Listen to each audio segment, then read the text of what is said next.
ಗೆಳೆಯರೇ, ನಾವು ಇವತ್ತು ನಮ್ಮ ಫೇಸ್ಬುಕ್ ಪ್ರೊಫೈಲ್ನ ಯಾವ ರೀತಿ ಲಾಕ್ ಮಾಡಬೇಕು ಅಂತ ನಾನು ಹೇಳ್ತೀನಿ. ನಮ್ಮ ಒಂದು ಪ್ರೊಫೈಲ್ನ ನಮ್ಮ ಸ್ನೇಹಿತರು ಅಥವಾ ನಮಗೆ ಫಾಲೋ ಮಾಡೋರು ಮಾತ್ರ ನೋಡಬೇಕು. ಬೇರೆಯವರು ಯಾರು ಕೂಡ ಅದನ್ನು ವಿಸಿಟ್ ಮಾಡ್ಬೋದು. ಅದರಲ್ಲಿರುವಂಥ ಫೋಟೋಸ್ಗಳನ್ನ ನೋಡಬಾರ್ದು. ಅಂದರೆ ನಾವು ಅದನ್ನ ಲಾಕ್ ಮಾಡ್ಕೋಬೇಕಾಗುತ್ತೆ. ಯಾವ ರೀತಿ ಅನ್ನೋದನ್ನು ಹೇಳ್ತೀನಿ ನೋಡಿ. ಫೇಸ್ಬುಕ್ ಆ್ಯಪ್ನ ಓಪನ್ ಮಾಡಿದ ನಂತರದಲ್ಲಿ ಮೇಲ್ಗಡೆ 3 ಲೈನ್ಸ್ ಮೇಲೆ ಕ್ಲಿಕ್ ಮಾಡ್ಕೊಳ್ಳಿ.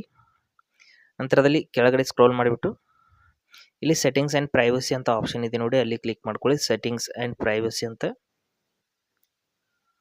ಕ್ಲಿಕ್ ಮಾಡಿದ ನಂತರದಲ್ಲಿ ಇಲ್ಲಿ ಮತ್ತೆ ಸೆಟ್ಟಿಂಗ್ಸ್ ಮೇಲೆ ಕ್ಲಿಕ್ ಮಾಡ್ಕೊಳ್ಳಿ.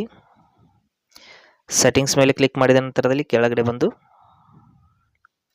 ಇಲ್ಲಿ ಪ್ರೊಫೈಲ್ ಲಾಕಿಂಗ್ ಅಂತ ಒಂದು ಆಪ್ಷನ್ ಇರುತ್ತೆ. ಕೆಳಗಡೆ ಸ್ಕ್ರೋಲ್ ಮಾಡಿದ ನಂತರದಲ್ಲಿ ಅದರ ಮೇಲೆ ಕ್ಲಿಕ್ ಮಾಡ್ಕೊಳ್ಳಿ. ಪ್ರೊಫೈಲ್ ಲಾಕಿಂಗ್ ಅಂತ ಇಲ್ಲಿದೆ ನೋಡಿ. ಕ್ಲಿಕ್ ಮಾಡಿದ ನಂತರದಲ್ಲಿ ಇಲ್ಲಿಂದ ನಮಗೆ ಲಾಕ್ ಮಾಡುವಂಥ ಒಂದು ಪ್ರೋಸೆಸ್ ಸ್ಟಾರ್ಟ್ ಆಗುತ್ತೆ. ನಾವು ಅಲ್ಲಿ ನೋಡ್ತಾ ಇರ್ಬೋದು, ಈ ರೀತಿ ಲಾಕ್ ಯುವರ್ ಪ್ರೊಫೈಲ್ ಅಂತ ಲಾಕ್ ಮಾಡಿದರೆ ಏನೇನು ಸಿಗುತ್ತೆ ಅನ್ನೋದು ಇಲ್ಲಿ ತೋರಿಸ್ತಾ ಇದೆ. ನಂತರದಲ್ಲಿ ಕೆಳಗಡೆ ನಾವು ಲಾಕ್ ಯುವರ್ ಪ್ರೊಫೈಲ್ ಅನ್ನುವಂಥ ಆಪ್ಷನ್ ಇದೆಯಲ್ಲ, ಅದರ ಮೇಲೆ ಕ್ಲಿಕ್ ಮಾಡ್ಕೋಬೇಕಾಗುತ್ತೆ.